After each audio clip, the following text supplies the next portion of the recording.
మీకు యాంటీస్ కూడా ఉంటారు కదా, ఫ్యాన్స్ ఉన్నప్పుడే యాంటీస్, వాళ్ళకి ఏమని చెప్తారు మీరు? యాంటీస్ అని ఉండరు బ్రో. నా ప్రకారంగా వాళ్ళు వాళ్ళ ఫేవరెట్ సపోర్ట్ చేస్తారు.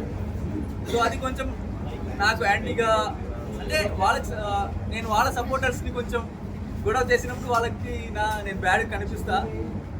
బట్ వాళ్ళకి నేనేం చెప్పాను, అది నాతో పాటు ఒక 10 days ఉంటే వాళ్ళకి నేనే ఫేవరెట్ అయిపోతాను. మీ ఫ్యాన్స్ కి మీకు ఓట్ చేసిన వాళ్ళకి ఏమని చెప్తారు? మీ ఫ్యాన్స్ కి మీకు ఓట్ చేసిన వాళ్ళకి ఏమని చెప్తారు? లవ్ యూ కాకుండా అదే వర్డ్స్ ఆలోచిస్తున్నా. అన్న పెళ్లి ఎప్పుడన్నా? ఇది కరెక్ట్ డిస్కషన్ అని అయితే చెప్పాలి ఫస్ట్. దీనికి చెప్తా. నేను బిగ్ బాస్ ఇంటికి వెళ్ళినప్పుడు నేను అనుకున్న ఒక 2 weeks 3 weeks ఉంటా, తర్వాత బయటకు వస్తా అని. ప్రతి వారం నామినేట్ అయినప్పుడు ఒక్కొక్కసారి సేవ్ అవుతూ వచ్చినప్పుడు నాకు ఎలా అనిపించింది అంటే బిగ్ బాస్ ఇంటికి నేనే రాజా అనిపించింది. నాకు ఆ ఫీలింగ్ ఇచ్చారు నన్ను సేవ్ చేసి. సో నన్ను సేవ్ చేసిన ప్రతి ఒక్కరికి నేను రుణపడి ఉంటా చెప్పొచ్చు. బికాస్ నాకు ఇంత ప్రేమ దొరుకుతుందంటే అది వాళ్ళు నన్ను సేవ్ చేసినందుకే నేను ఇక్కడ కూర్చున్నా. సో దమ్ము అనే వర్డ్ అక్కడ వచ్చింది కదా నా సైడ్. సో నాకు దమ్ము బిగ్ బాస్ ఇంట్లో దొరికింది నా ఫ్యాన్స్ వల్ల, నాకు ఓట్ చేసిన ఆడియన్స్ వల్ల. టన్నులు దమ్ము వాళ్ళు పంపిస్తున్నారు బయట నుంచి. సో నేను అక్కడ పంచుతున్నాను వాళ్ళకి. బాగా ఎమోషనల్ కొన్ని సీన్స్, ఎమోషనల్ అయిన పాయింట్స్ ఏమన్నా అనిపించింది? ఎమోషనల్ రీసెంట్గా మెగా చీఫ్ ఓడిపోయాను కదా, ఆ టైంలో చాలా ఎమోషనల్ అయినా. ఎందుకంటే అంతవరకు చీఫ్ అయితే బాగుంటుంది అనుకున్నా. నాకెందుకులే చీఫ్, నేనే బిగ్ బాస్ ఇంటి చీఫ్ అని ఉన్నా అక్కడ కూర్చొని. బట్ తర్వాత నా ఫ్రెండ్ వచ్చి, నా ఫ్యామిలీలో వచ్చి చెప్పారు, ఫ్యాన్స్ చీఫ్ అవ్వాలని కోరుకుంటున్నారు, వాళ్ళ కోసమైనా చీఫ్ అవ్వాలి అని చెప్పారు. సో అప్పుడు నేను గట్టిగా అనుకున్నా, చీఫ్ అవ్వాలి, ఈ వీక్ ఎలాగైనా చీఫ్ అవ్వాలనుకున్నా. బాగా ఆడినా. బట్ లాస్ట్లో నేను బ్యాలెన్సింగ్ గేమ్లో లెఫ్ట్ లెగ్ పెట్టిన బ్యాలెన్స్ చేయడానికి, రైట్ లెగ్ పెట్టకుండా. సో నాకు అది స్ట్రాటజీ పరంగా రాంగ్ అనిపించింది ఆ టైంలో. దానికి డిసప్పాయింట్ అయినా. అండ్ నిఖిల్ వాళ్ళు సపోర్ట్ చేశారు నాకు ఆ టైంలో, చాలా సపోర్ట్ చేశారు. వాళ్ళు డిసప్పాయింట్ చేసిన, ఫ్యాన్స్ డిసప్పాయింట్ చేసిన. సో నాకు ఆ టైంలో చాలా ఎమోషనల్ ఫీల్ అయింది. ఆ టైం ఫస్ట్ టైం నేను ఏడ్చాను అనమాట బిగ్ బాస్ ఇంట్లో. అది నాకు చాలా ఎమోషనల్ మూమెంట్ అంటే అది ఆ టైం. ఆడియన్స్ చెప్తాను నేను ఒక మాట. చెప్పండి, మీరు ఏదైనా నామినేషన్ టైంలో ఏమైనా ఇష్యూ వచ్చినా, ఎక్కడ ఏమైనా ఇష్యూ వస్తే అక్కడితో సాల్వ్ అయిన తర్వాత మీ ఫ్రెండ్స్ దగ్గర కానీ అక్కడ మీరు దాని గురించి మాట్లాడలేదు చూడు, అక్కడ మీరు సేవ్ అయ్యారో, ఎన్ని రోజులు మీరు ట్రావెల్ అయ్యారు. అగ్రెషన్ కొంచెం తగ్గించుంటే ఫైనల్ దాకా వెళ్ళే ఛాన్సెస్ ఉండేదేమో అనిపించింది అయ్యా. నా క్యారెక్టర్ నేను తగ్గించాను బ్రో, భయానికి వెళ్ళకపోయినా. అంటే మీకు మైనస్ ఏమేమంటే, మీరు బిగ్ బాస్ ఆడినప్పుడు మనం బిగ్ బాస్ హౌస్లో వెళ్ళింది ఒక కాంపిటీటర్ అని మర్చిపోయి ఫ్రెండ్షిప్కి వాల్యూ ఇచ్చారు. నువ్వు ఫ్రెండ్కి గెలవాలంటే బయట నుంచి సపోర్ట్ చేయాలి, కానీ ఒక కాంపిటీటర్ ఉన్నప్పుడు సపోర్ట్ చేయడం కరెక్ట్ కాదు కదా. నేను ఫ్రెండ్ని సపోర్ట్ చేసిన, బట్ నాతో ఉన్నప్పుడు నాతో ఆడినప్పుడు నేను నిఖిల్ సపోర్ట్ చేయను. నేను నాకే సపోర్ట్ చేస్తాను. మీరు గేమ్లో చూసుంటారు, ఆ డిస్క్ గేమ్లో కూడా రీసెంట్లీ డిస్క్ గేమ్ కూడా జరిగింది కదా. నాతో ఆడినప్పుడు నేను నాకే ఫస్ట్ ప్రియారిటీ ఇస్తాను.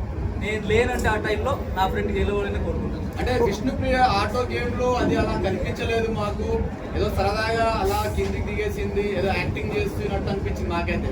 అదే నేను కింద స్లోగా పెట్టాను కింద. అంటే అంత ప్రేమతో పెట్టారు తెలిసిన మాకని. Okay bro, worst situation first Bigg Boss ఇంట్లో అదే గడ్డం తీయాలని ఒకసారి వచ్చింది కదా, అదే నాకు మోస్ట్ సైక్ అయింది చూసి ఒకసారి. తర్వాత తీయనని చెప్పాను ఆ టైం. గౌతమ్తో గొడవ. కుకింగ్ హౌస్లో తేజ అనుకుంటా, తేజ బాగా చేశారు కుకింగ్. అన్న మీ ఎలిమినేషన్ కరెక్ట్ అనుకుంటారు, ఫెయిర్ అనుకుంటారా అన్ఫెయిర్ అనుకుంటారా?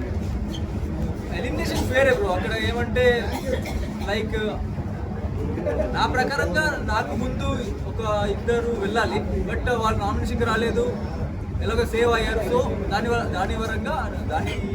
నేను బయటకు వచ్చాను. చాలా మంది బిగ్ బాస్ స్క్రిప్టెడ్ అంటారు. సో మీరు వెళ్ళొచ్చారు, ఇప్పుడు మీరు ఏమంటారు? What will you say in your words? 100% real.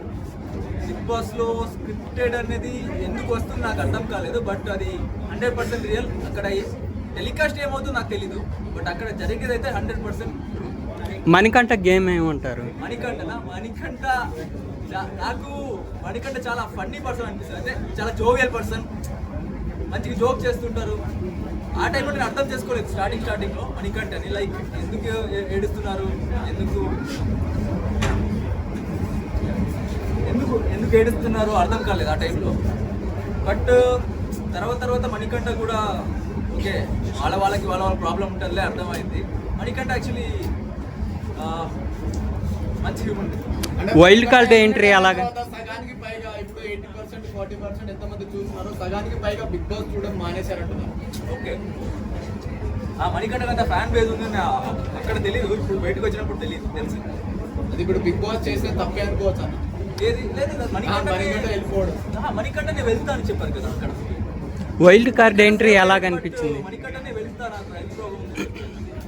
Wild card entry అంటే బెనిఫిటా డిసడ్వాంటేజా?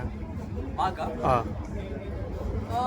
అంటే వైల్డ్ కార్డ్ అనేది ఉంటుంది, but like 13 weeks 11 weeks 12 weeks ఉన్న వాళ్ళు వచ్చి కొంచెం డిసడ్వాంటేజ్. ఎందుకంటే ఆల్రెడీ ఫ్యాన్ బేస్ క్రియేట్ చేసుకుంటారు వాళ్ళు వచ్చి అంటే 8 members అంటే అది చాలా ఎక్కువ. లైక్ 8 ఉన్నాం వాళ్ళు 8 ఉన్నాం, కొంచెం డిసడ్వాంటేజ్ అది పరంగా.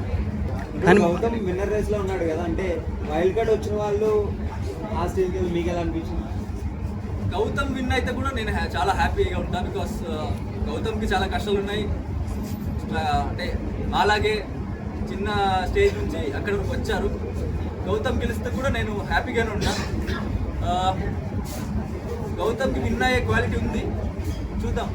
ఎలిమినేట్ అయిన వాళ్ళు వచ్చి మళ్ళీ గౌతమ్ గేమ్ గురించి మీ అభిప్రాయం ఏంటి? ఫేక్ ఉన్నాడా లేదా జెన్యూన్ అనిపించాడా? అంటే గేమ్ ప్రకారంగా కొన్నిసారి జెన్యూన్ అనిపిస్తాడు, బట్ ఒక్కొక్కసారి కావాలనే ఇండివిజువల్ ప్లేయర్ అని చూపించడానికి చెప్తున్నారేమో అనిపిస్తుంది. బట్ నాకు ఆ షేడ్ అర్థం కాలేదు ఇంకా. బట్ ఐ థింక్ మేబీ ఒక 70-80% జెన్యూన్ ఉన్నారు అనిపిస్తుంది.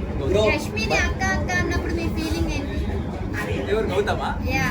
అఫ్ కోర్స్ అది అక్క అనేది నా ప్రకారంగా అది లైక్ రియల్ ఫీలింగ్ కాదు. అక్క అనేది డిఫరెంట్, క్రష్ని అక్క అనేది డిఫరెంట్ కదా. సో ఫస్ట్ క్రష్ అన్నారు కదా, తర్వాత అక్క అన్నారు కదా, సో మీరేమనుకుంటారు? అదే వాళ్ళకి సెట్ అవ్వలేదు ఆ టైంలో, సో అక్క అన్నారు అనిపించింది ఆ టైంలో.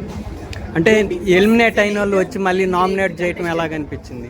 బిగ్ బాస్ సీజన్ 8 అండ్ మీరు 8th కంటెస్టెంట్, సో అలా ఎలా టాలీ అయినందుకు మీరు ఎలా అనుకుంటున్నారు? దరిద్రం అలా ఉంది బ్రో. లాస్ట్ క్వశ్చన్ అన్న, ఇప్పుడు యష్మి గారు ఇప్పుడు కానీ యష్మి గారికి ఏమైనా ఎమోషనల్ అనిపించినా బాధ అనిపించినా పృథ్వీ తోటి అంటే మీతోని మన నిఖిల్ తోని బాగా క్లోజ్ అయ్యి హగ్ అయ్యి కొంచెం ఓదార్చుకోవడానికి